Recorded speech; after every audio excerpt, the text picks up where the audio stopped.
Tervetuloa mukaan, Martti, ja kiitos, että otit meidät vastaan taas täällä. Hauskaa, että päästä lumimyrskyn läpi tänne Jyväskylään. Mainiosti junalla pääsi. Hyvä. Pitää vielä mainita, että Martti J. Kari piti jo 4 vuotta sitten täällä nimenomaan kuuluisan luentonsa Venäjän strateginen kulttuuri, miksi Venäjä toimii niin kuin se toimii. Tuosta luennosta tuli tänä talvena hitti, sitä on katsottu jo lähes 1,5 miljoonaa kertaa, onneksi olkoon. Kiitos. Mennään asiaan. Meillä on tänään monta teemaa tässä noin 45 minuuttia kestävässä hyvin surullista Ukrainan sotaa koskevassa haastattelussamme. Muistutan vielä, että tallenne tästä suorasta lähetyksestä on katsottavissa myöhemmin tänään is.fiissä. Siviilien teloituksia, joukkohautoja, raiskauksia. Tämä on nyt tuore kuva Venäjän asevoimien toimista Ukrainan sodassa. Maine on pelottavalla tavalla samanlainen kuin Neuvostoliiton puna-armeijan. Mittakaava oli silloin suurempi sen matkatessa Berliiniin, mutta onko 80 vuodessa periaatteessa mikään muuttunut? No näin ensinäkemältä niin vaikuttaa samalta. Tilannehan nyt on se, että periaatteessa me olemme siinä vaiheessa, että asioita vasta tutkitaan. Että nyt tämä asia pitää tutkia. Meillähän on nyt sellainen niin kuin näkemys jo, että venäläiset on näiden verilöylyjen sun muiden takana. Että periaatteella, että jos se kaakattaa kun ankka ja kävelee kun ankka, niin se varmaan onkin ankka. Mutta se, että tämä vaatii tämän tutkimuksen kuitenkin, siis puolueettoman tutkimuksen. Ja me ei tiedä se mittakaavaa vielä. Nythän meillä on vaan se Bucha-alue, se on selvinnyt ja jostain muulta pientä alueelta on löytynyt joukkohautoja ja sun muuta. Että me ei tiedetä vielä kuinka laajaa tämä on, mutta selvästi niin tämä ei ole sivistyneen valtion tapa käydä sotaa. Onko Venäjän asevoimilla jonkinlainen puna-armeijan dogma? No mä en tiedä oikein, siis mistä tämä johtuu. Mä oon itse miettinyt, mistä se johtuu, ja mun mielestä osa varmaan johtuu siitä, että tämä kuuluu niin kuin tavallaan siihen venäläiseen kulttuuriin. Tämä on syvällä siinä venäläisessä strategisessa kulttuurissa tämmöinen väkivallan käyttö. Se tulee ihan, jos ajatellaan, niin se tulee sitä mongoliajalta, jolloin tavallaan tämmöinen julmuus juurtui siihen venäläiseen strategiseen kulttuuriin mongolien tuomana. Niin kuin korruptiovalehtelu ja väkivalta oli tapoja, millä me vietiin asioita eteenpäin. Ja sitten Iivana Julma toi tämmöisen valtioterrorin siihen venäläisyyteen, eli valtion nimissä on oikeus käyttää terroria tuolla tavalla, kun sitä käytetään. Ja sitten Stalinin aikana tämä kynnys se väkivallan käyttöön, niin kuin sitä laskettiin edelleen. Eli se tavallaan se on varmaan osittain siinä venäläisyydessä se väkivallan käyttö. Ja jos nyt mennään ihan sinne kohteille sitten, mitä siellä on tapahtunut, niin mä katsoin, niin se oli 64. moottorutun jalkaväkiprikaati, joka ilmeisesti oli siellä Butšan alueella, ja sehän on Habarovskin alueelta, eli se on siis kaukoidän, eli itäisen sotilaspiirin joukko, ja ne ei ole slaaveja. Eli tavallaan on niin kuin rakennettu se tilanne sillä tavalla, että ei-slaavilainen joukko saadaan tekemään tällaista, koska siinä on varmaan, niin kuin, vaikka nythän puhutaan ukronatseista sun muuta, koetetaan kovasti mustamaalata tästä ukrainalaisia, niin joka tapauksessa on helpompaa, jos on ei-slaavilainen joukko, joka saadaan tekemään tällaisia kauheuksia niin kuin slaaveille. Et siinä on niin kuin varmaan yksi syy. Ja toinen syy on varmaan se, että ne sotilaat on aika turhautuneita nyt. Ja voihan olla, että siellä on ollut jotain vastarintaa, mihin on reagoitu sitten. Ja sitten mitä muita joukkoja siellä alueella on ollut.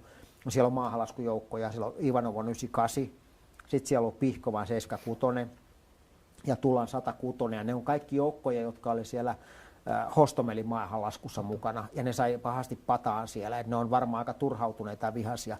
Eli ne kostaa nyt sitä, koska maahanlaskujoukot on tottunut voittamaan, ainakin niiden tarinoissa ne voittaa aina, ja nyt ne selvästi häviää, niin näyttää siltä, että ne on katkeria ja ne kostaa. Ja nämä on varmaan niitä syitä, että miksi siellä on tapahtunut, niin kuin siellä, mitä on tapahtunut. Tällaista tarpeetonta julmuutta voidaan siis selittää ja ymmärtää siitä, että jos omasta joukkueesta tai komppaniasta tapetaan puolet, niin se raistaa. Joo, kyllä, siis ymmärtää. Mä tarkoitan ymmärtämisellä, en tarkoita hyväksymistä, vaan ymmärtämistä.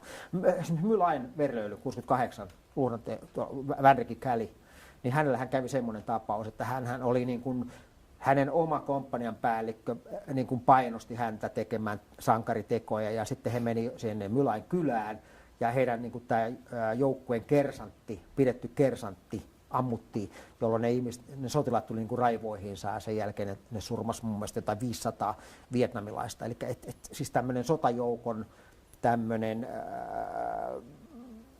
väärin reagointi tilanteessa niin saattaa olla. Mutta kun me ei tiedetä, että onko tätä tapahtunut monessa eri paikassa Ukrainassa, että kuinka koordinoitua tämä on ollut. Voiko yhtään tiedetä, että tutkinta on kesken, niin spekuloida, mikä on saanut sen pahan valloilleen siellä Butsassa? Onko se ollut jostain poltetun maan taktiikasta kysymys vai lunastavatko sotilaat jonkun heille luvatun palkkion ryöstösaalista vai onko kaikki tapahtunut kaoottisuudessa? Se varmaan on, no niin, kun mä en tiedä kuinka laajaa se on, mutta periaatteessahan tässä on... Puhutaan siis kuitenkin satojen ihmisten teloituksista. Joo. Siis 280 on löytynyt joukkohaudasta siitä muutama kymmen sitä kaupungista kadulta, eli noin 300, eli niin kuin sanoit, satojen ihmisten, niin se ei voi olla täysin yksittäisten sotilaiden tekosia, vaan se on jollain tavalla, se on joko esimiehen välinpitämättömyyttä tai pahimmassa tapauksessa se on jopa esimiehen käskemää toimintaa.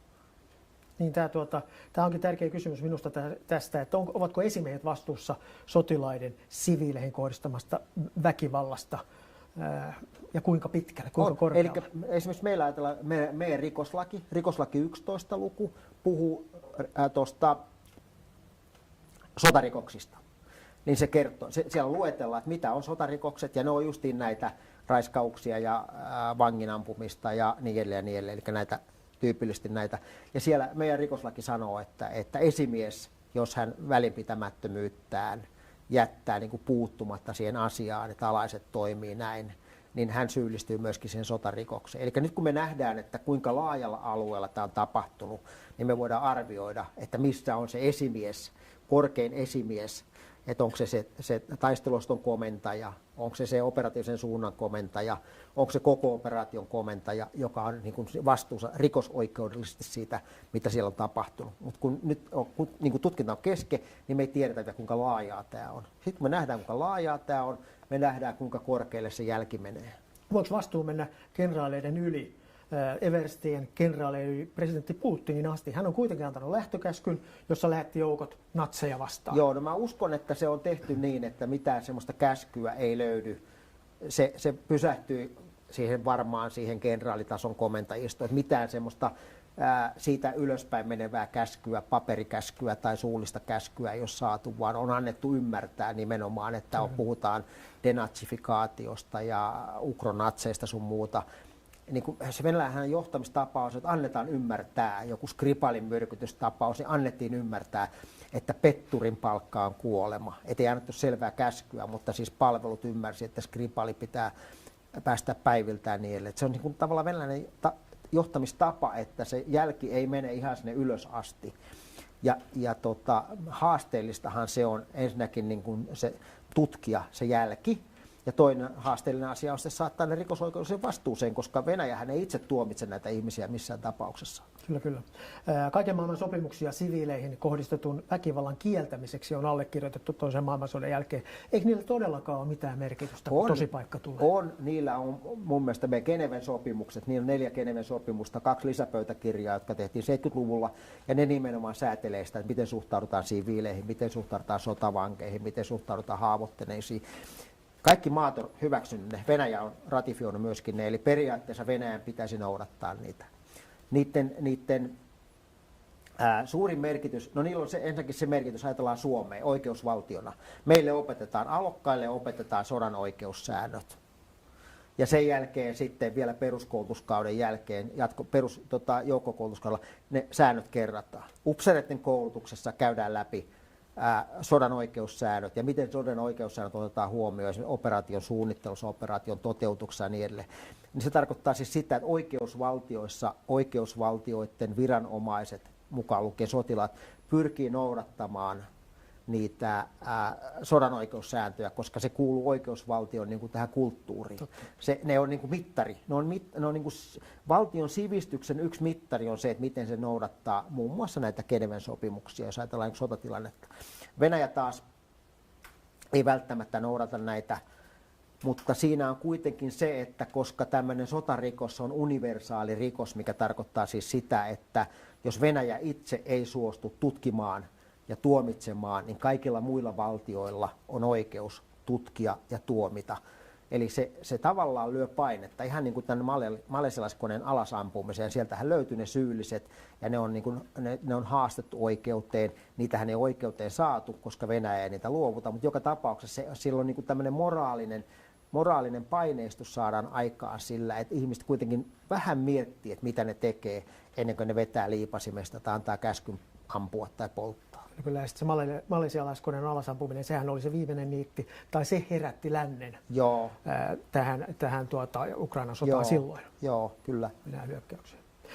Tiedetäänkö Venäjällä tällä hetkellä, mistä koko läntinen maailma puhuu? Pääsevätkö nämä Butšan siviiliuhriuutiset ja kaupunkien pommitukset, pääseekö ne tihkumaan lainkaan Venäjälle? No Butšassahan kerrotaan niin, että se on lännen, siis se on Ukrainan.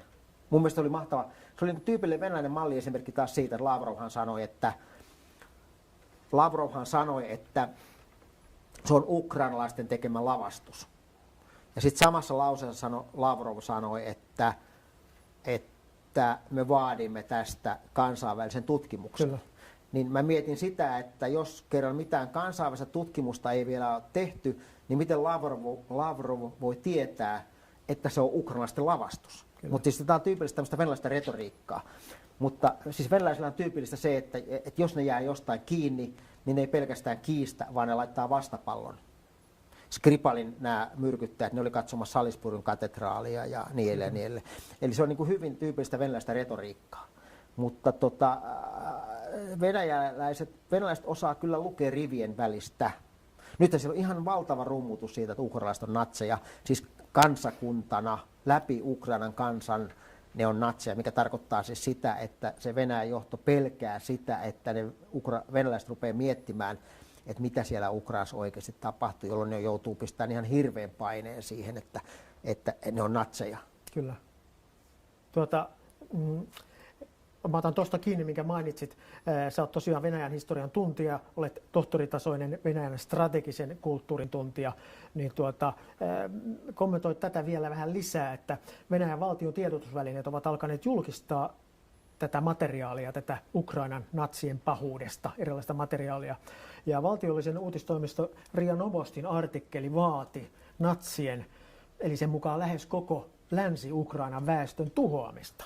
Mistä tämä koventunut linja nyt kertoo? Se johtuu varmaan, se on se vastapallo. Eli nyt kun ne huomaa, että pikkuhiljaa se informaatio siitä, että mitä täällä tapahtuu oikeasti täällä Ukrainassa, eli siellä on sota, ja Ukrainan kansa taistelee itsenäisyytensä puolesta, kotiensa puolesta, niin pikkuhiljaa kun tämä informaatio menee sinne Venäjälle, niin venäläisten pitää koventaa sitä omaa tarinaansa niin, että se kumoaisi tämän ukrainalaisten tarinan. Et siitä se varmaan johtuu. Ja toisaalta on sitten se, että pyritään kiihottamaan sitä omaa väestöä niin ukrainalaisia vastaan. Ja voi olla, että sillä perustellaan myöskin, että jos siellä on LKP tulossa, niin perustellaan sitä, että miksi tarvitaan LKP, ja myöskin sitä, että lännen sanktiot rupeaa puremaan, niin voidaan myöskin perustella sitä, että se liittyy tähän natsien vastaiseen taisteluun Ukrainassa ja niin edelleen. Jos on yhtään sukua Putinin linjalle, niin sehän tarkoittaa sitä oikeastaan, että itsenäistä Ukrainaa ei presidentti Putinin pelikirjassa ole. Niin, siis yksi suunnitelmahan on se, että se Dniepri olisi jakolinjana, mikä on usein ollutkin Venäjän ja Puolan välisenä jakolinjana, kun Ukraina on jaettu Puolan ja Venäjän välillä, niin nehän puhuu siitä, että se Länsi-Ukraina, tai yhdessä vaiheessa oli, että Itä-Ukraina liitetään jollain tavalla Venäjään, ja Länsi-Ukrainasta tehdään sitten tämmöinen protektoraatti tai Länsi-Ukrainan valtio, joka on Venäjän kontrollissa. Kyllä. Mutta kovaa puhetta siellä tällä hetkellä on. Yksi tämmöinen, tämä totaalinen kieltäminen, mutta mä näen yhden uutisen, jossa joku venäläisupseeri mainitsi, että siellä on teloitettuja ihmisiä siksi, koska he ovat tavanneet ja ottaneet kiinni ja teloittaneet agentteja, siviiliasuisia agentteja. Eli siinä on niin eräänlainen vastapallo myös. Joo, se on vasta, totta kai. Mutta siinä on vähän myönnetään, että jotain tapahtuneen. Siis vakojathan ammutaan, koska jos jäät siviilipuussa kiinni vihollislinjojen takana, niin sut voidaan ampua. Mutta sitä voidaan käyttää tarinana. Kyllä. Että onneksi ne ei ollut mitään vakoijaa. Tai mä en tiedä, koska me ei kukaan tiedetä, mutta se on yksi tarina. Siinä on varmaan, voi olla totta, 10%, 2%, tai se voi olla täysin valhetta tai täysin totta, me ei tiedetä. Meneekö tuommoinen tarina läpi helposti Venäjällä? Menee. Siellä kaikki agenttijutut ja vakojen ja tämmöistä näin, nehän on ihan niin kuin viimeisen päälle. Kyllä. Otas yksi kysymys, joka herää jokaiselle, joka seuraa julkisessa ja sosiaalisessa mediassa tarjolla olevia satoja videoita ja valokuvia Venäjän asevoimista nyt tuolla Ukrainassa. On vanhaa kalustoa, on huollon virheitä, on huonoa johtamista, on huonoa taistelumoraalia. Mikä Venäjän asevoimia vaivaa? No sanotaan, siis mä oon itse analysoinut tätä, mulla oli sellainen käsitys, että strateginen ryhmittäminen, minkä ne teki, niin ne uskoo, että ne pystyy, niin kuin, ne tukee sitä poliittista ja diplomaattista painostusta niin, että Zelenski suostuu siihen avaamaan sen Minskin sopimuksen. 190 000 miestä vastaan puolustukseen ryhmittynyt Ukrainan suojajoukot. Venäläisillä olisi pitänyt olla kolminkertainen enemmistö, ei ollut, mutta ne ajattelivat, että ne pystyy painostamaan niillä asevoimilla sen Minskin kakkosopimuksen liikkeelle. Stolz ja Macron kävi Moskovassa ja Selkäniemi kävi Kiovassa taivuttelemassa Zelenskiä. Zelenski ei suostunut avaamaan sitä Minskin kakkosta, jolloin Venäjä oli ikään kuin pakotettu hyökkäämään sellaisella joukolla, joiden vahvuus ei riittänyt oikeaan hyökkäykseen. Koska kun se ryhmitys oli vielä semmoinen, että niitä oli 4 operaatiosuunnassa, ei ollut mitään painopista eikä mitään. Eli ne hyökkäsi tavallaan joukolla, joiden tehtävänä oli pelkästään painostaa. Ja niillä ei kerta kaikkiaan voima riittänyt. Ja sitten toinen oli se, että ne varmaan oli siinä Krim-euforiassa, ne kuvitteli, että tämä käy näin helposti, että ne saa ne alueet haltuun, mitä ne haluaa, niin helposti, koska Ukraina ei pistä vastaan. Ja Ukraina taisteleekin nyt urheasti, niin ne tavallaan vähän pettyy. Et siinä oli varmaan tämmöinen niin kuin, se lähtöasetelma oli väärä ja myöskin varmaan tiedustelu petti pahasti tässä. Tästä kalusto-ongelmat ja huonot taistelumoraalit. Sä oot laskuvarjojääkäri, sä oot ollut panssariupseeri ja luonut kansainvälisen upseeriuran. Sulla on kanttia sanoa, että minkä arvosana tai mikä käsitys sulla on Venäjän asevoimien suorituskyvystä? No mä oon kyllä vähän pettynyt, kun nehän rummutti noissa isoissa harjoituksissa, että miten kaikki menee hienosti, nämä vuosittaiset isot strategiset harjoitteet. Siellähän näytetään sitä pintaa, kaikki sujuu hienosti ja miehet hyppää ja vaunut liikkuu ja tykistön tuli osuu ja niin edelleen. Et ne on antanut tosi hyvän kuvan siitä asevoimistaan kyllä. Ja sitten ne on rakentanut ihan tietoisesti niitä asevoimia ja suunnannut paljon rahaa puolustukseen ja tulee uutta kalustoa sun muuta. Tämä kaikki mitä ne teki, niin tämä kyllä osoittaa, että se asevoimat ei ole sillä tasolla, minkä kuvan ne on yrittänyt antaa niin kuin ulospäin. Mutta onko venäläinen kova poika oppimaan virheistä? No, tietysti jos ajatellaan, että ne tekee samoja virheitä kuin 39-40 meidän kanssa, niin tuntuu, että ei. Mutta ukrainalaiset on. Kun mä olin Ukrainassa töissä, niin ukrainalaiset ihailee Suomea. Ne puhuu talvisodasta. Ja se talvisota oli niin kuin hieno juttu. Ja nyt ne toteuttaa omaa talvisotaansa siellä. Kiova länsipuolella ne yritti tehdä samanlaisia motteja, kun me tehtiin 39-40 tai 40 keväällä, niin Lemetissä sun muualla. Nehän pyrki tekemään samanlaisia saarastuksia, mutta niillä voima loppu kesken. Mutta Suomeen ne katsoo niinku ylöspäin. Kyllä, Siilasvuon kirja Suomussalmen taistelusta on opiskeltu. Kyllä, ne varmaan lukee, mutta nyt me ruvetaan katsoa ukrainalaisia ylöspäin. Kyllä. Joo, mennään vielä takaisin tuohon Venäjään ja sun Venäjän historian tietois.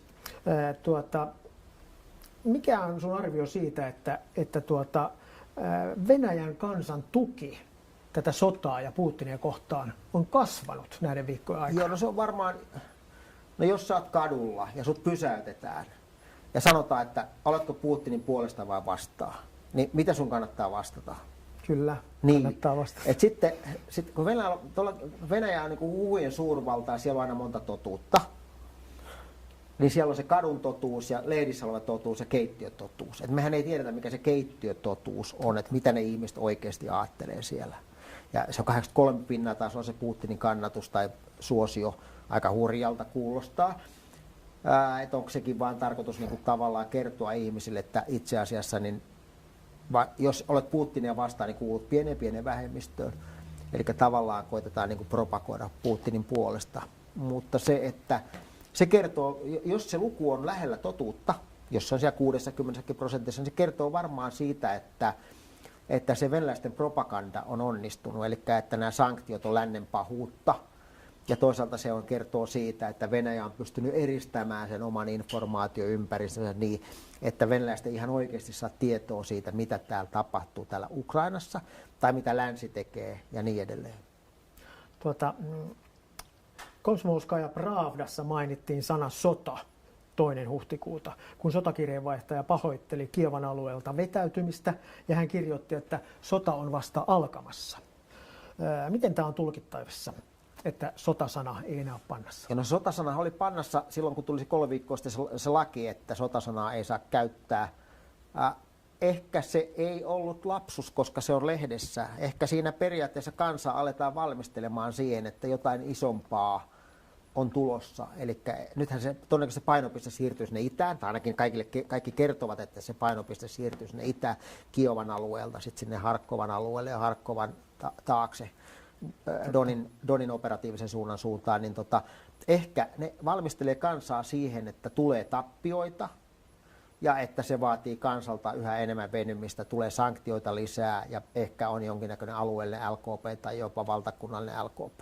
Voi olla, että se valmistellaan kansaa siihen. Kyllä, siis sen tyyppiseen, että tämä hyökkäys Ukrainassa on siirtymässä jopa niin kuin totaalisen sodan vaiheeseen. Se voi olla, joo. Siis ennen vanhahan aina, ennen kuin Venäjä siirtyi, tai Neuvostoliitto siirtyi totaalisen sotaan, niin televisiossa näytettiin tämmöinen elokuva kuin Aleksandr Nevski, joka kertoisi, mitä Aleksandr Nevski 1300-luvulla löi noin saksalaiset ritarikunnat tuolla Nevanjäällä urheasti. Ja se on tämmöinen vähän niin kuin meidän tuntematon sotilas itsenäisyyspäivänä. Sitä ei ole vielä näytetty telkkarissa, mutta se kun näytetään telkkarissa, niin se tarkoittaa jo jotain. Täytyy panna siihen kontrolli päälle. Mainitsit äsken tuon LKP:n eli liikekannallepanon. Tällainen osittainenkin liikekannallepano vaatisi poikkeustilalakeja tai sotalakeja. Kuinka suuri henkinen muutos se olisi Venäjälle, että tähän nykytodellisuuden verrattuna, että lähettäisiin kutsuntoja? Siis kutsunnathan toimii, siellä on 2 kertaa vuodessa kutsunnat kyllä. Mutta niin reservin kutsunnat, niin isommat. No sehän on siinä mielessä iso asia, että se on niin kuin taloudellisesti jo iso asia. Jos otat miehet pois tehtaista ja miehet autojen rateista ja junarateista, ja missä ajetaanko junarateilla, en tiedä. Mutta siis jos otat miehet niin kuin siviilielämästä, nythän siellä on ollut varusmiehiä ja palkattua henkilökuntaa lähinnä tuolla Ukrainassa, ketkä on siellä taistellut. Eli se siis, jotka on sotaväessä jo sisällä. Totta. Nyt jos rupeat ottaa ne reserviläisiä sisään, se tarkoittaa siis sitä, että tuo siviilielämä pikkuhiljaa kärsii, joka hidastaa edelleen, niin kuin sitä, tai edelleen lisää sitä talouden syöksykierrettä, joka on nyt jo aika vankka. Niin se on niin kuin poliittisesti tosi kova ratkaisu. LKP maksaa aina ihan hirveästi. Eli ne miettii kyllä tarkkaan, että uskaltaako ne tehdä LKPtä. Ja sitten vielä henkisesti LKP, se tarkoittaa käytännössä aina sotaa. Kyllä. Sotaa, vaikka se naamioitaisiin, niin kuin meilläkin se naamioitiin 39 niin ylimääräiseksi harjoitukseksi, niin kaikkihan tiedosti, että tässä ollaan menossa sotaan. Kyllä. Tai toivottiin, että ei olla menossa, mutta tajuttiin, että se sota on sieltä tulossa. Se olisi ainakin sitten Venäjän hallinnon myöntö siitä, että ollaan sodassa. Joo, ja sitten se, jos ajatellaan LKPtä, niin sehän ei auta heti. Se ei auta heti, koska jos saatat joukot sisään, sun pitää varustaa ne, sun pitää kouluttaa ne, sun pitää antaa niille kalusto sun muuta, se puhutaan viikoista, sun pitää keskittää ne joukot, siirtää ne joukot ja keskittää. Eli puhutaan 2 viikosta kuukaudesta ennen kuin sä saat niillä tehoa siellä taistelukentällä niillä joukoilla, jotka nyt tulee sisään. Et siinä Ukrainassa koska Ukrainassa teki LKP samana päivänä, kun venäläiset hyökkäsi, ukrainalaisilla on tässä jo reilun kuukauden etuotto niin kuin LKP-mielessä.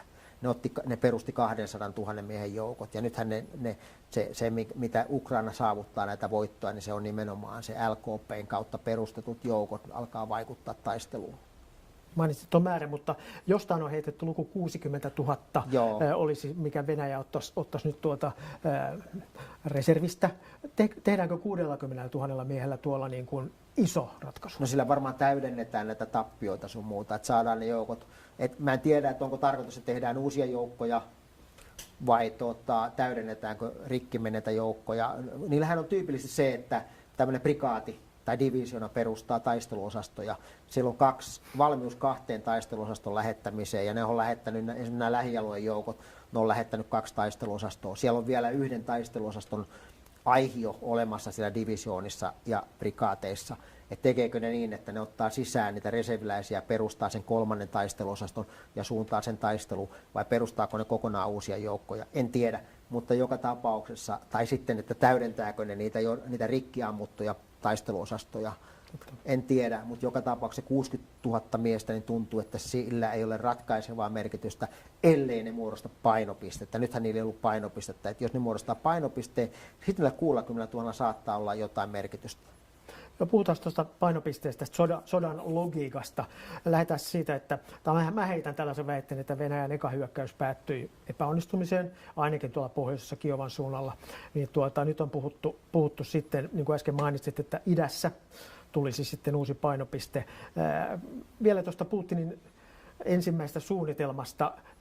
Silloin, jos se suunnitelma oli usealta rintamalta, niin onko tämä, ja se epäonnistui, onko tämä uusi suunnitelma vai onko se pakon edessä tehty ratkaisu? Se on varmaan pakon edessä tehtävä ratkaisu. Niin kuin mä sanoin, että mun oma arvio, siis tämähän on hankala, koska mä oon julkisten lähteiden varassa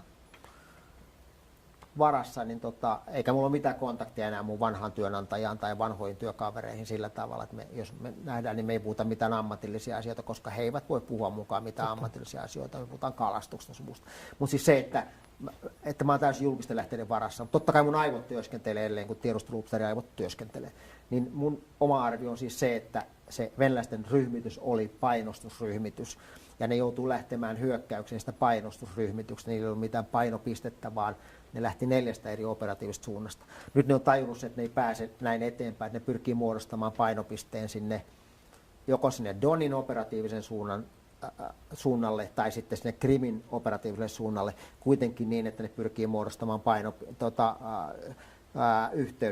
sen maayhteyden sieltä Krimiltä sinne kapinallisalueelle, ja siinä on se Mariupol on siinä välissä vielä. Sieltä ne yrittää varmaan rusikoida läpi. No se vie oman aikansa, kun nämä joukot, jotka on Kiovan alueella pahasti saanut turpaansa, että ne vedetään Valko-Venäjälle tai Venäjälle, ne huolletaan, täydennetään, siirretään sinne. Puhutaan taas viikoista. Viikosta puhutaan kyllä, joo. Ja miten sä saat ne uudestaan enää hyökkäämään, koska ne ei ole varmaan ihan niin kuin enää niin kuin edes maalaskujoukot enää niin kuin täysin niin kuin hurmahenkisesti hyökkäyshaluisia. Kyllä lohduton kysymys. Tarkoittaako tuo kaikki sitä, että sodan suurimmat taistelut on vasta edessä? Se voi olla, että se etelässä vielä taistellaan. Mutta mä uskon, että tämän sodan yksi suurin taistelu on varmaan taistelu Kiovasta, joka ikään kuin vähän niin kuin lässähti venäläisten suunnalta, tai ukrainalaiset onnistuivat pitämään sen niin, että venäläiset eivät saaneet sit saartorengasta muodostettua, kun ideahan oli varmaan kaksipuolinen saaristus, tämmöinen klassinen, venäläiset pyrki saarostaa ja ukrainalaiset pystyivät pitämään sen auki, sen renkaan. Et Kiovan taistelu oli varmaan suuri. Mariupolin taistelu on nyt niin kuin, joka on tällä hetkellä päällä. Se, että mitä vielä tulee, se voi olla, että ne pyrkii laajentamaan sinne Odessan suuntaan, tai se voi olla, että ne pyrkii saartamaan, niin kuin tekemään tämmöisen strategisen saarostuksen, eli että ne saartaa siellä kapinallisalueita vastassa olevat ukrainalaisjoukot, eli sen Donin suunnan vastana olevat joukot, että niitä pyritään saartamaan. Siellä voi tulla vielä isoja taisteluja. Oltiin ihan oikeassa, nyt pitää puhua muutama sana noista Ukrainan joukoista, jotka on taistellut aika urhoollisesti. Myös Ukraina saa joukkojaan irti Kiovan suunnalta. Ne on kokeneita, ne on voittoisia. Mikä mahdollisuus niillä on menestyä yhtä hyvin myös itärintamalla? Ne on kärsinyt, ne on kulunut paljon. Ukrainalaiset joukot on kulunut paljon, niitäkin pitää huoltaa. Se vaatii sen saman ajan suunnilleen, paitsi hyvä on se, että ne voi siirtää ne sisäkautta. Eli venäläiset joutuu siirtämään niitä ulkokautta, ukrainalaiset pystyy siirtämään sisäkautta, niin se voittaa siinä päiviä. Ja sitten se, että ukrainalaisten logistiikka on siinä lähellä. Mitä se merkitsee, kun on paljon puhuttu tästä hengen ylivoimasta materiaa vastaan? Kuinka paljon se vaikuttaa se, että he ovat voittoisia? Kyllä se varmaan tässä vaiheessa vaikuttaa paljon. Ja nyt sitten kun miettii, ukrainalaiset on varmaan täynnä vihaa. Kun miettii sitä, että mitä venäläiset teki Debaltsevossa muun muassa 2015, eli siis luvattiin, että ukrainalaiset saavat vetäytyä Debaltsevosta rauhassa. Ja sitten kun nämä kolonnat lähti vetäytyä, niitä tulitettiin ja valtavasti tuli ukrainalaisia tai Ilovanskissa 2014, eli venäläiset lupasivat, että ukrainalaiset saavat vetäytyä. ja kun Ukrainasta lähti vetäytyy, niin niitä kolonneja ruvettiin tuhoamaan. Eli mä uskon, että ukrainalaiset nyt tällä hetkellä haluavat maksaa kaiken takaisin korkoineen venäläisille. Entäs nämä reservit? Mainitsit, että näitä joukkoja pitää täydentää. Ukrainalla kerrottiin ennen sotaa muistaakseni, että heillä on vajaa miljoona miehen reservi, jotain 800 000 plus, ja jota olisi jopa koulutettu 8 vuoden aikana siellä Itä-Ukrainan rintamalla. Joo. Niin kuinka taidokas tai kuinka vahva tämä Ukrainan reservi on kontra Venäjän reservi? No ne on varmaan samanlaisia, koska siellä vastapäätähän nehän on ollut nokakkain 8 vuotta siellä jo. Kyllä. Osa venäläistä on ollut siellä Syyriassa sotinut vielä. Sitten osa on ollut Tšetšenian sodissa, Georgian sodassa. Eli kyllähän venäläisillä pitää sitä praktiikkaa olla. Et mä niin hämmästelen, että mihin se kaikki osaaminen ja se praktiikka on niin kadonnut. Et niin venäläiset on paljon kokeneempia kuin ukrainalaiset. Mutta jotenkin ukrainalaiset, totta kai kun sä puolustat omaa kotimaata, niin se sun asenne siihen taisteluun ja siihen työhön on erilainen. Totta. Ukrainan mahdollisuus pitää puolensa ja samalla kun pitää puolensa, niin välttäisi näitä siviileihin kohdistuvia raakuuksia. Se on päivänselvää. Ja se on parempi mahdollisuus heillä tähän, jos heillä on parempia aseita. Tuleeko länsi lisäämään nyt Ukrainan aseapua entisestään, kun nämä kuvat Butsasta ja muualta on julkaistu? Mä en tiedä. Siis nythän aika hyvin, nythän me ollaan puhuttu javelineista, eli panssaritorjuntaohjuksista ja stingereistä, eli ilmatorjuntaohjuksista, mitkä tekee hyvää jälkeä tällä hetkellä siellä. Venäläiset panssarivaunut palaa ja taivaalta putoaa venäläisiä koneita. Eli stingerit ja javelinit työskentelee koko aika, tai niillä saadaan niin kuin tehoaikaa. Nyt mä näin kuvia, missä mun mielestä, oliko se Tšekeistä vai Slovakiasta, niin viedään T-72-vaunuja ja BMP-1-vaunuja, eli saadaan myöskin niin kuin sitä panssarikalustoa lisää sinne, mikä on hyvä asia. Ne pystyy niin kuin haastamaan sitä venäläistä panssarikalustoa yhä enemmän ja enemmän. Mutta mistä mä oon niin kuin vähän pettynyt on se, että ne MiG-29 vielä, että niitä pantataan, että niitä ei saada, kun Ukrainahan on vaatinut sitä lentokieltoaluetta. Että jos Ukraina saisi ne hävittäjät sinne, niin Ukrainahan voisi itse lähteä muodostamaan ainakin osittain sitä lentokieltoaluetta, eli haastamaan Venäjän ilmavoimia, että hankkimaan alueellisesti ja ajallisesti sitä ilmaylivoimaa ja ilmaherruutta. Aseita varmaan virtaa koko ajan Ukrainaan. Jokaisesta kuljetuksesta ei tietenkään tehdä otsikoita, mutta mitä luulet, mitä olisi siinä toivomuslistan kärjessä Ukrainan armeijan esittämässä toivomuslistassa? Mainitsit nämä migit, mitä muuta siellä pitää olla? Se on varmaan kaikkea, mikä liittyy se venäläisten ilmaherruuden haastamiseen. Eli ilmatorjunta-aseita, hävittäjiä ja ehkä jotain tutkia, valvontajärjestelmiä sun muuta. Ne on varmaan ihan sillä kärjessä. Entäs sitten, jos puhutaan tästä Mariupolista ja Odessasta ja siitä mereltä tulevasta uhasta. Näillä javelineillahan ei ylety laivoihin. Entäs nämä tämmöiset meriohjukset? No meritorjuntaohjukset tietysti joo, mutta ukrainalaisethan on käyttänyt meritorjuntaohjuksia. Siellähän mun mielestä ainakin yksi venäläinen alus on tuhottu jo. Eli ukrainalaisilla on meritorjuntaohjuksia käytössä. Onko ne nimenomaan tätä uutta länsiapua? Sitä mä en tiedä. Mä epäilen, että ne on vanhoja ukrainalaisia. Ja nämä javelinit ja NLA:t on tietysti edelleenkin ostoslistassa ja ykkösenä. Joo, varmaan joo. Niitähän on mennyt aika paljon. Puhutaan tuhansista ja tuhansista. Jos ja kun Ukraina saa uuttakin teknologiaa, onko realistista ajatella, että paremmalla aseistuksella ja arsenaalilla ukrainalaiset voi puolustautua jatkossa menestyksekkäästi? Joo, koska nythän näytti siltä, että esimerkiksi Kiovan alueelta nehän on työntänyt venäläiset takaisin sen Venäjän rajan niin kuin Venäjän puolelle. Eli kyllä. Eli se on sellainen pelote, joka voi tässä pitkittyneessä jatkuvassa sodassakin tehota, koska me kaikki tiedämme, että Venäjältä löytyy kyllä arsenaalia, kun ne sinne tuovat sitä. Joo, mutta siis venäläiset on käyttänyt esimerkiksi ohjuksia nyt, Iskanderia ja sun muuta. Ne on ampunut varastonsa aika tyhjäksi jo, ettei Venäjältä niin kuin mittaamattomia määriä kuitenkaan sitä löydy. Siellä on parasta taistelukalustoa, romutettu aika paljon. Siellä on parhaita hävittäjiä, Su-34, Su-35 on ammuttu alas ja niin edelleen. Kyllähän Venäjä tässä on aika pahasti takki ottanut nimenomaan tämän uuden teknologian suhteen. Kyllä. Muutama sana tästä voitonpäivästä. Se on ollut monta kertaa esillä, että voitonpäivä Venäjällä on 9. toukokuuta, hyvin pian. Ja presidentti Putin varmaan haluaa saada jonkin voiton Ukrainan rintamalla ennen tätä voitonpäivää. Minkälainen voitto siellä Ukrainassa riittäisi jonkun näytöksen arvoiseksi? No mä olen itse arvioinut aikaisemmin, että se voisi olla se, että se Mariupolin avaimet ikään kuin saadaan Putinille, että Putinin tarina tai venäläisten tarina, ja kun mä sanon venäläisten tarina, mä en tarkoita Venäjän kansaa, vaan tarkoitan Kremliä, ettei tule mitään mielikuvaa, että mulla on Venäjän kansaa vastaan, jota ei todellakaan. Mutta se, että tavoitteena siis varmaan on se, että ne saa jonkun voittoa, ja se voitto on voi olla se Mariupol. Eli ikään kuin sanotaan, että me lähdettiin hakemaan tätä Novorossiaa sen takia, että meidän pitää suojella näitä kapinallisalueita, tai eihän he käytä termiä kapinallisalueita, he puhuvat tasavalloista, Kyllä. vaikka ne mitään tasavaltoja ole.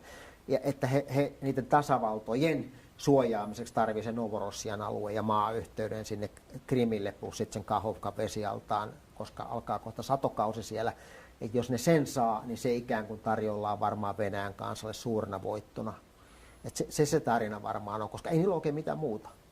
Onko se voitonpäivä oikeasti tärkeä juhlapäivä? Se on ihan hullun tärkeä. Se on isoin juhla oikeastaan niille. Nyt kun lokakuun vallankumousta ei enää juhlita, niin se on iso juhla niille, koska ne edelleen elää siinä menneisyydessä. Se voitto niistä natseista oli niin iso asia, että Neuvostoliitto murskas natsit. Ne ei muista ollenkaan, että länsiliittoutuneet muun muassa tuki hirveästi Neuvostoliittoa. Länsiliittoutuneet kävi omaa sotansa tätä lännestä. Se oli niin kuin Neuvostoliiton ja natsien välinen sota. Natsit edustaa pahuutta. Ja siihen liittyy nimenomaan tämä miksi Ukrainaakin nyt leimataan natsivaltioksi, koska se elää niin syvällä se voitonpäivä niissä venäläisissä. Ja voisi sanoa, että tämän vuoden voitonpäivä on erityisen tärkeä Putinille. Joo, tämä on mielenkiintoista katsoa, että miten tämä tarina tarjoillaan tänä vuonna niin kuin venäläisille. Sehän on niin kuin, kaikki on nähty uutiskuvia, valtavasti menee joukot marssiin, jalka nousee komeasti ja sitten tulee isoa ohjusta ja kaiken maailman tankkia. Ja tämä on varmasti edessä nytkin. Joo. Mutta mielenkiintoista on nähdä, että kuka seisoo siinä avoautossa, kuka ottaa sen paraatin vastaan, missä Šoigu on useana vuonna seissyt jo.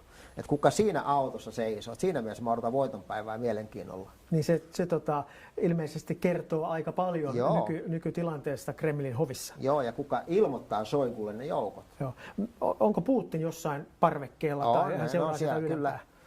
Ja joku herra on siinä avoautossa. Kyllä. Siis avoautossa ajaa Šoigu ja Gerasimov ilmoittaa joukot Šoigulle ja sen jälkeen sitten paraat jalkaa. Tai siis aina ennen on tapahtunut näin. No, tyhmä kysymys.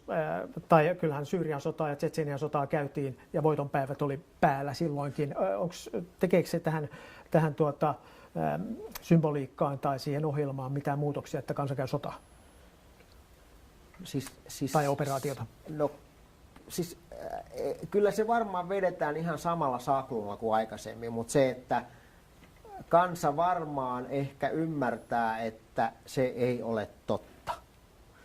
Venäjällähän on paljon asioita, mitkä ei ole totta. Kansa niin ymmärtää se, että on nämä Potjomkinin kulissit, ne on aina ollut ja ne tulee aina olemaan varmaan. Siis Katarinan suuren aikana Potjomkin rakensi nämä kulissit jo hämätäkseen Katarinan suurta, että kaikki menee hyvin sun muuta. Kyllä. Niin kansa varmaan ymmärtää, että nämä on Potjomkinin kulisseja jälleen kerran, mutta siis se on sitä kadun totuutta ja lehdistön totuutta. Keittiötotuus on taas sitten, ne tietää ehkä, että ei meillä menekään niin hyvin ja niin edelleen. Pakko ottaa puheeksi myös taktiset ydinaseet. Venäjän sotadoktriini kuulemma sallii niiden käytön taistelukentällä. Onko pelko niiden käytöstä realistista? Siis Neuvoston sotilasdoktriini sanoo, että Venäjä voi käyttää ydinasetta silloin, kun Venäjän olemassaolo on uhattuna, tai Venäjää tai sen liittolaisia vastaan käytetään ydinasetta.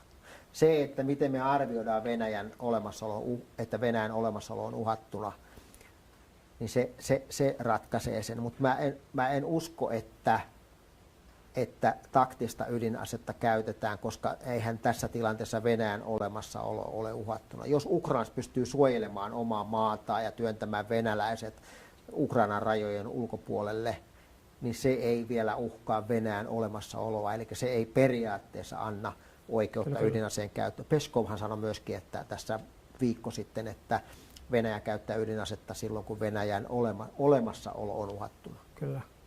Biden ja NATO on ilmoittanut vastaavansa ydinaseen käyttöön. Se kuulostaa jämptiltä, mutta jättää paljon kuitenkin epäselväksi. Mitä se voisi tarkoittaa? Ja hän on sököö. Kaikki, jotka on pelannut sököä, niin tietää, että kannattaa nokittaa, vaikkei olekaan hyvät kortit. Eli siinä pelataan varmaan sököä puolia toisia, kumpikin tietää, että todennäköisesti kumpikaan ei lähde se. Koska jos ydinasetta käytetään, me mennään sellaisen kynnyksen yli, että sieltä ei välttämättä ole enää paluuta sitten. Kyllä, kyllä. Ja sitten on eri miehet kommentoimassa sitä. Otetaan vielä lopuksi, puhutaan tästä Venäjän takapihasta hetken. Venäjän rajanaapureina on useita maita, jotka voisivat tilaisuuden tullen, kun Venäjän katse on tiukasti Ukrainassa, edistää omia intressejään siellä omissa lähipitäjissään. Pidätkö mahdollisena, että Venäjän takapihalla alkaa tapahtua, jos sota jatkuu? No, mitä mä tunnen georgialaisia ehkä niistä parhaiten. Mä oon siellä käynyt ja mulla on kavereita siellä.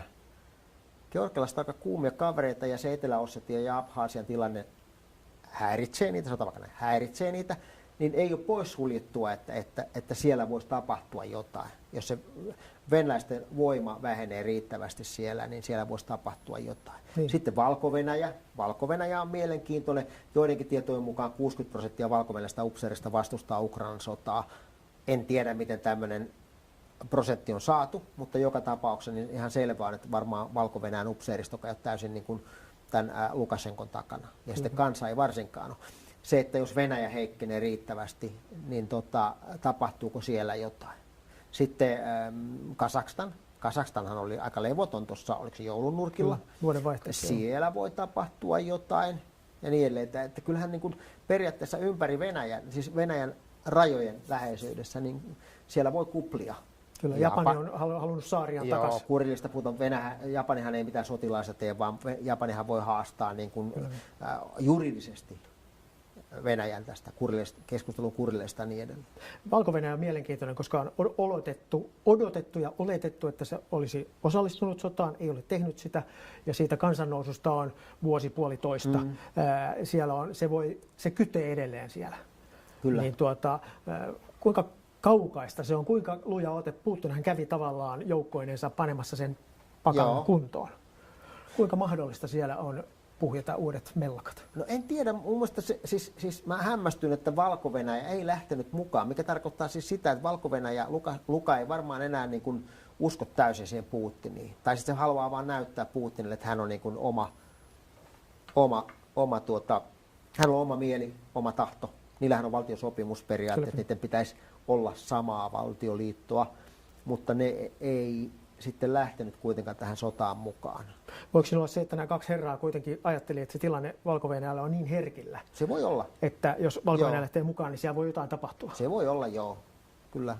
Joka kertoo, että se on Mutta nämä on kuitenkin ihan teoreettista pohdintaa, tämä Venäjän takapihan. Joo, kiva.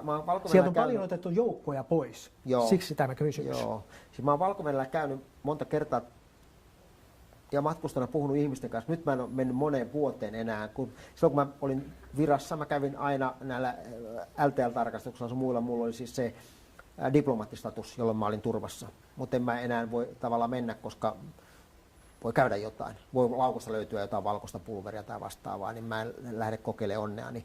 Että mulla ei ole enää sellaista kontaktia niihin ihmisiin niin kuin ennen oli.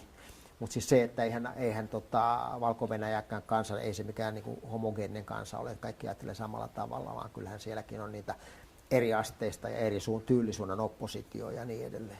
Kyllä. Martti Ikari, kiitos. 45 minuuttia on kulunut rattoisasti vakavasta, surullista aiheesta keskustellen. Ollaan taas paljon viisaampia, niin kuin viimeksi sanoin. Kiitos.